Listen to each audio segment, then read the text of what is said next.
kita bahas salah satu materi penting yang jadi langganan di ujian mandiri, tapi gak ada di UTBK.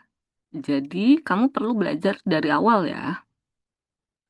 Apa sih materi yang aku maksud? Materi yang aku maksud itu adalah kalimat yang tidak padu. Sebenarnya materi ini tuh bukan yang baru banget ya.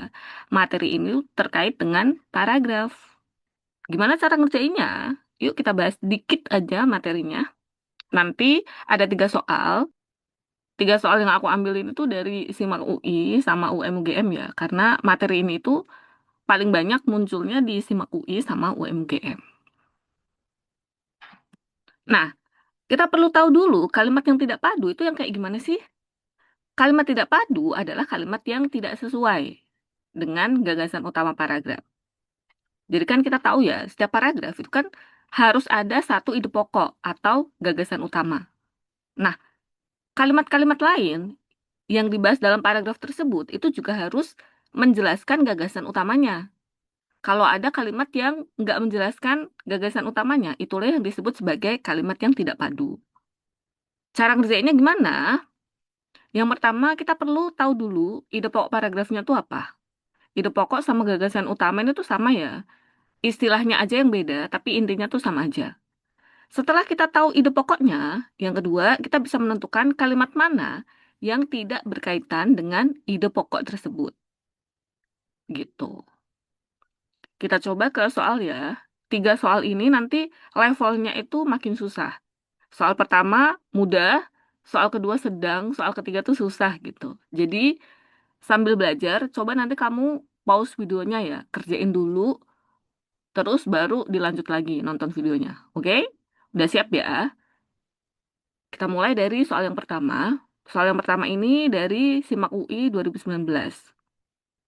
Agak lama ya emang, tapi ini aku pilih karena dia tuh yang paling gampang gitu. Silahkan pause dulu videonya untuk menjawab kira-kira kalimat mana sih yang nggak berkaitan dengan gagasan utama paragraf. Kalau udah, yuk kita bahas. Kita lihat di sini ada 5 kalimat dalam satu paragraf.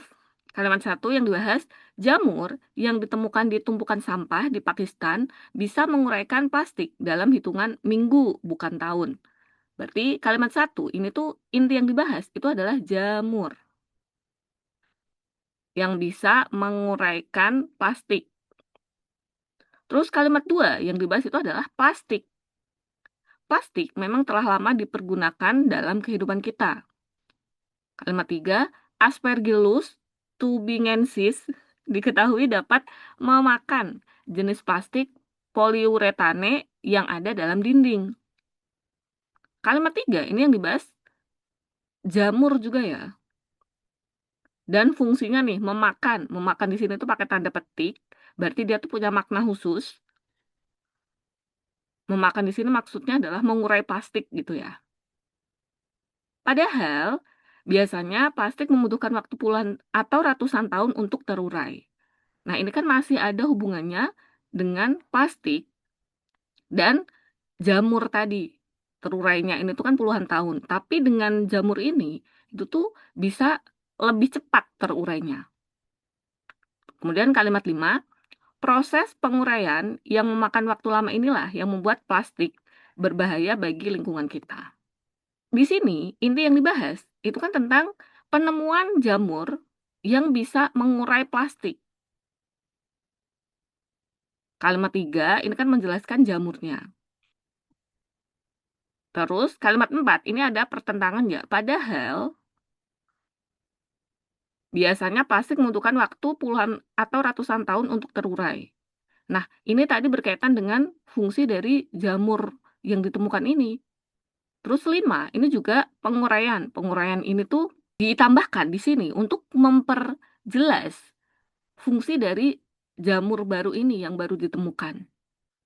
Nah, intinya sebenarnya paragraf ini itu tuh mau membahas penemuan jamur yang spektakuler gitu. Dia bisa menguraikan plastik dalam hitungan minggu, bukan tahun. Kalimat 3 ini masih nyambung ya, kan dia masih bahas jamurnya. Kalimat 4 ini juga masih membahas proses mengurainya.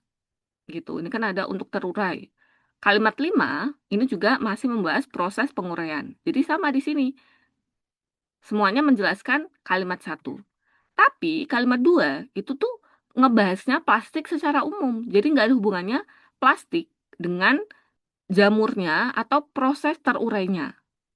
Makanya di sini kalimat 2 itu kita bisa sebut sebagai kalimat yang tidak berkaitan erat dengan gagasan utama. Meskipun sama-sama membahas plastik, tapi kalimat 2 itu hanya plastik secara umum.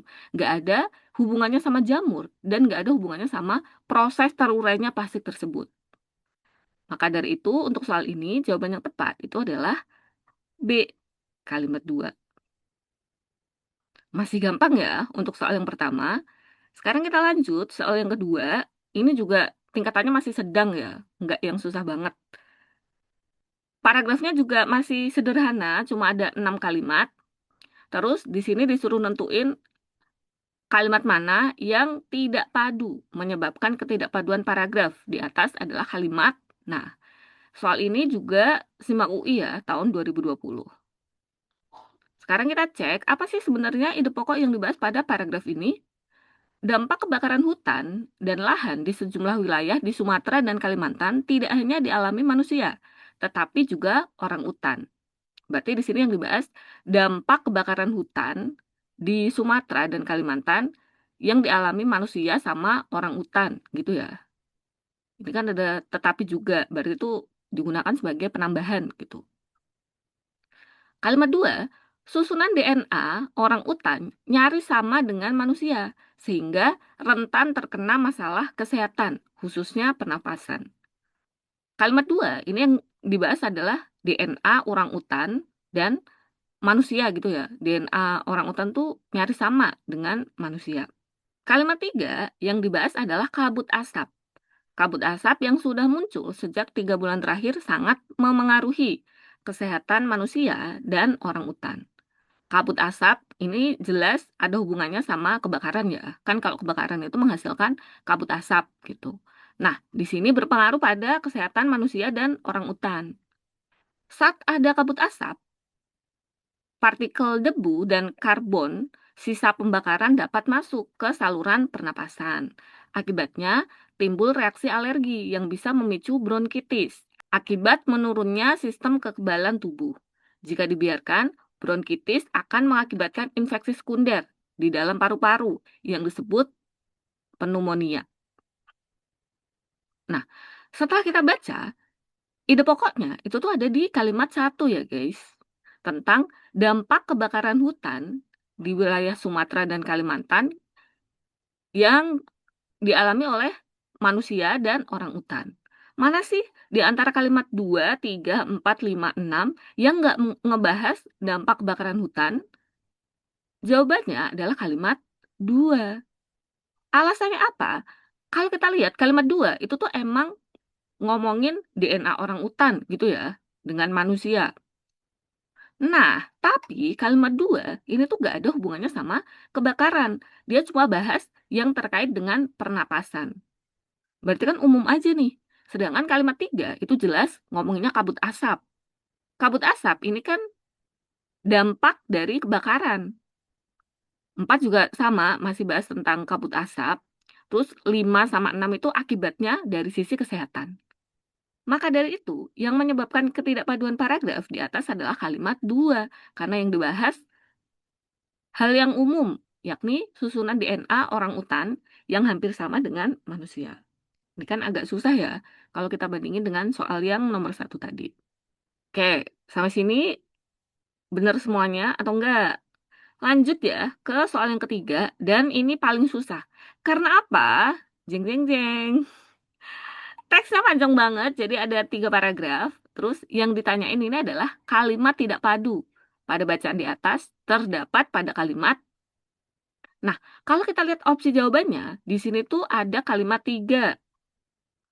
Kemudian kalimat 8, 9, 10. Terus kalimat 14.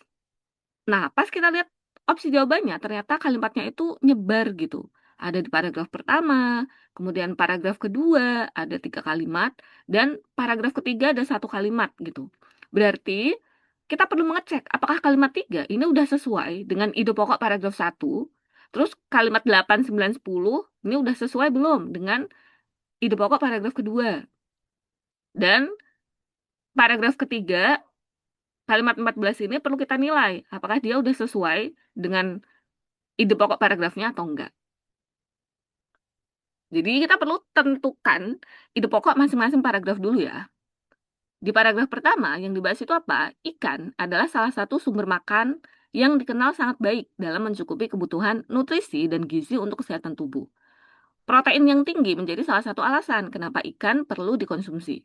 Ketika tersaji menu ikan kembung bumbu kuning dan sushi salmon, beberapa orang mungkin memilih sushi dari ikan salmon. Namun, dari segi gizi, ikan kembung ternyata punya gizi lebih tinggi dibanding ikan salmon. Kandungan protein, omega 3, vitamin B12, vitamin D, fosfor, vitamin B2, vitamin B6, iodin, dan selenium lebih tinggi. Kalau kita lihat kalimat 3, ini tuh nggak bisa dihilangin ya. Karena kan yang dibahas di sini ikan sebagai bahan makanan yang mampu mencukupi nutrisi. Nah, kalimat 3 ini tuh sebagai contoh. Yang dibahas di sini adalah ikan kembung, kemudian ada ikan salmon. Terus kalimat-kalimat selanjutnya itu juga ngebandingin antara ikan kembung dan ikan salmon. Makanya kalimat 3 ini nggak bisa dihilangin. Kalimat 3 padu soalnya dengan inti paragraf ini. Kemudian kalau kita lihat paragraf kedua, yang dibahas di sini adalah omega 3 dapat membantu perkembangan otak dan mata pada bayi. Ini juga membantu pertumbuhan otak normal dan perkembangan mata saat janin masih berada di dalam rahim. Berarti di sini yang dibahas itu kandungan di dalam ikan ya, ada omega 3. Kalimat 8, jantung bayi akan sehat dan menjaga tekanan darah tetap normal. Kalimat 8, ini justru yang dibahas itu jantung bayi. Seolah-olah di sini tuh kayak masih terkait gitu ya. Ini kan ngomonginnya kandungan ini tuh membantu pertumbuhan otak. Terus jantung itu kan seolah-olah ada kaitannya gitu dengan perkembangan bayi. Tapi inget guys, ini yang dibahas itu kan kandungan yang ada pada ikan. Sementara kalimat 8 ini tuh yang dibahas malah keadaan jantung bayinya gitu. Sementara kalau kita bandingin dengan kalimat 9, ini tuh masih bahas ikan kembung juga sumber gizi yang baik. Vitamin D yang terkandung membantu penyerapan kalsium yang dibutuhkan. Berarti kan masih nyambung nih. Tadi kan yang dibahas emang ikan kembung. Terus paragraf ini itu ngebahas kandungan gizinya. Makanya bukan kalimat 9 atau kalimat 10. Kalau kita bandingin kalimat 14 juga, paragraf ketiga ini tuh dibahas masih tentang kandungan dalam ikan. Di sini dijelaskan 100 gram ikan salmon mengandung 1,6 gram omega 3. Sementara itu 100 gram ikan kembung mengandung 2,4 gram omega 3. Dibanding salmon dan ikan lokal lainnya, kandungan omega 3 pada ikan kembung jauh lebih tinggi. Kandungan lemak ini paling banyak ada di bagian perut. Nah, 14 ini kan masih sesuai dengan pembahasan pada paragraf ketiga. Kandungan omega 3-nya. Terus 14 ini kandungan lemak ini. Ininya tuh mengacu kemana? Ininya tuh mengacu ke omega 3 tadi. Gitu. Makanya kalimat 14 ini tuh masih nyambung dengan ide pokoknya. Yang tidak padu atau tidak nyambung itu adalah kalimat 8. Karena tiba-tiba kalimat 8 ini ngomonginnya jantung bayi. Nah, benar atau salah di soal yang ketiga? Pokoknya ingat-ingat ya, kalau misalnya kalimat yang tidak padu itu adalah kalimat yang tidak sesuai dengan ide pokoknya. Jadi, meskipun seolah-olah itu ada kaitannya gitu ya, tapi sebenarnya dia itu beda jauh gitu dengan ide pokoknya. Jadi, pertama kamu perlu banget nentuin ide pokoknya, terus pilih di antara opsi jawabannya yang kalimatnya itu paling nggak sesuai gitu dengan ide pokoknya. Soal yang ketiga ini emang levelnya lebih susah ya, dan ini tuh muncul di tahun 2025. Baru banget kan? Itu aja pembahasan untuk video kali ini. Semoga kamu makin paham ya. Dan jangan lupa lihat juga video-video lainnya untuk bantu kamu belajar lagi. Oke? Selamat belajar guys, semoga sukses. Dan bye!